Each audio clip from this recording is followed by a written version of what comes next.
This is the Sriram College, right? Yeah.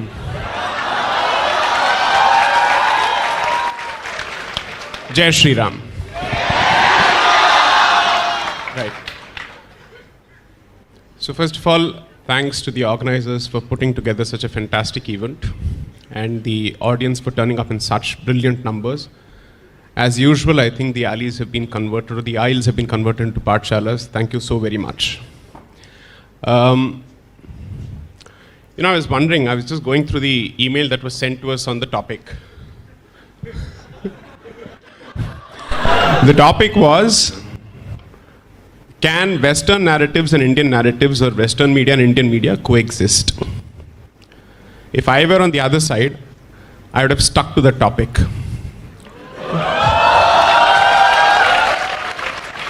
This is a textbook instance of Aa Bail Mujhe Maar.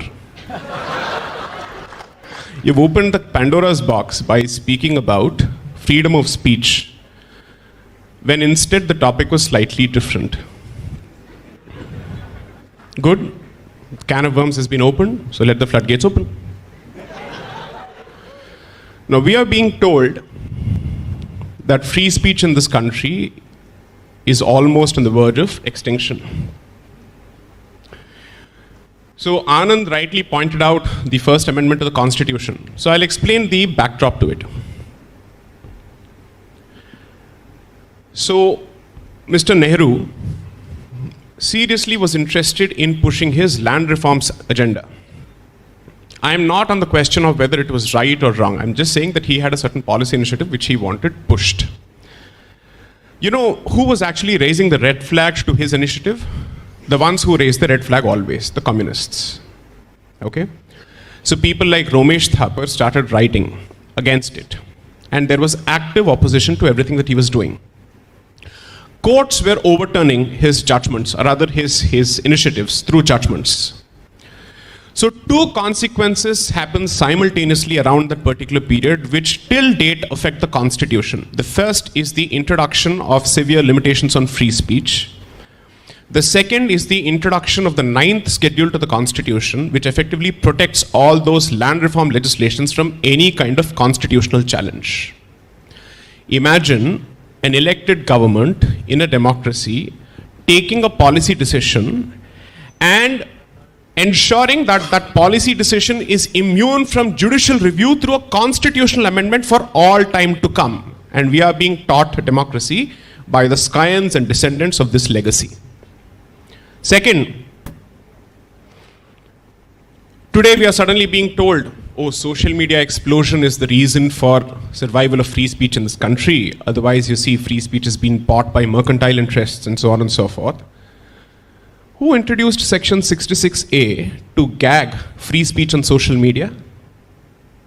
Section 66A of the Information Technology Act was introduced by the UPA government with the broadest of possible restrictions on free speech, where even any kind of offense or hurt that is caused to sentiments immediately attracts the application of that particular section. This is what ultimately resulted in Shreya Singhal versus Union of India. The sad part, or the unfortunate part, or perhaps the cynical part of the reality is the BJP defended that particular provision in court when the matter was being heard, because by then the BJP had taken over. So what does this tell you ultimately? That the nature of power, regardless of which party is in power, is to appropriate as much space to it as possible and limit the scope for free speech. There is really no one in this hammam, I leave it at that, who is capable of saying, I'm clothed. Okay? So therefore, let's not take a moral high ground here. Let's be realistic about what is it that we want and what is it that is good in the interest of the public. Let's speak of that. Now let's talk about what's happening in the West, so on and so forth. I think the binary division between Western media and Indian media no longer exists, for a good reason. Because it's not a question of who's from the West and who's from India. It's a question for who's batting for Indian interests. That is what ultimately matters. Because there are several people, several journalists in the West who are willing to speak the truth about Bharat and who do not share the colonial cynicism of the rest of their Western compatriots. Similarly, There are several people from Bharat who are more than happy to be lackeys of anti-Indian mouthpieces from the West. That's a fact. So therefore, I'm not interested in this binary argument anymore. During COVID, there were several fantastic Twitter handles from the West which were actually reporting on the kind of measures that a country such as Bharat, the scale of its population, was undertaking to provide resources to its people, while people within were constantly pulling us down. Now here is the interesting part. Mr. Kulkarni rightly points out, and I would say significantly that holds good, that Western media, including Hollywood so to speak, has managed to push the Western agenda as much as possible. It's unfortunate that we are aping everything wrong from the West, but we are not doing it as far as this issue is concerned. And then when we say that there are certain portions of the media, there are certain segments of the media who seem to be comfortable constantly pulling India down, we are then accused of being anti-free speech. Okay, so we are being told that free speech is effectively under challenge because mercantile interests are holding them to ransom. Why don't we speak of political parties owning channels?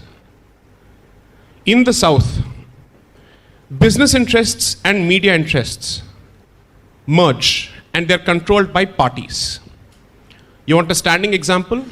The Sun Group owned by the DMK, which has been a partner not just to the Congress, but also to the BJP. Because after all, the Commerce Minister during Mr. Vajpayee's tenure, who was leading India in the Doha negotiations with respect to World Trade Organization, was Murasoli Maran from DMK.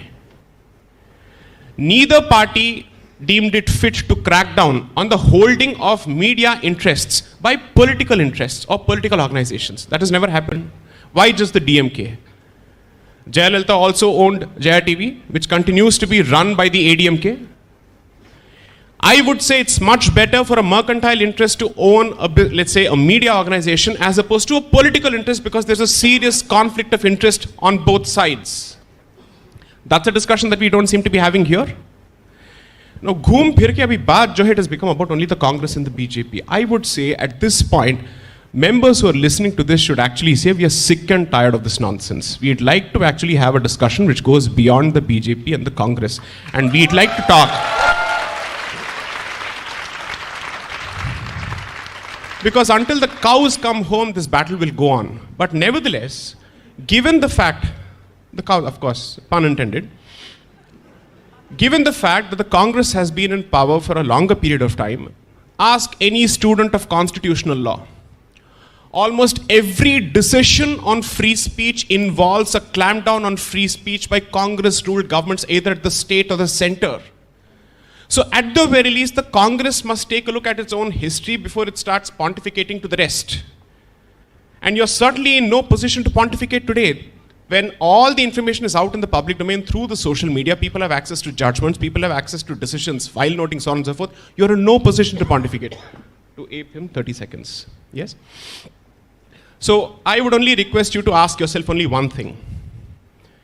Self-regulation in India is a non-existing word. It's a non-existing concept. There's not a single body that can be trusted to regulate itself. I say this as much of the judiciary when it comes to its collegium system, and I say this as much of the media. Now, on the point that Mr. Kulkarni raised, that the government is thinking of setting up a center which can crack down on fake news. The Press Guild does nothing. The Press Council of India does nothing. No action has been taken against any organization or any portal or, let's say, individual journalist for their direct role in, let's say, spreading or manufacturing fake news. What are we supposed to do? You can't go to a court asking for directions against a private party in a writ petition. So what do you do then? The government has the task. You know why? Because if fake news starts on WhatsApp, particularly in the context of riots or any kind of communal violence, so to speak, and let's assume that the trigger is a lie, it falls upon the government to have a mechanism to actually trace that lie back and also perhaps nip it at the bud. So if the government were to actually go against all kinds of news, that's a different issue. But to say that the government doesn't even have the right to go after fake news when self-regulation as a concept is completely failed in this country, I'm sorry to say, what are we really batting for? This is exactly what happens when you choose to go after every policy initiative merely because it's the BJP at the helm or the Congress at the helm without asking what is right and what is wrong. I can pander to the gallery here by reducing this to a television debate, but this is SRCC. I think you're better, right? And therefore, I would urge you to put pressure on debaters and panelists to stick to the issue, at least in their own interest.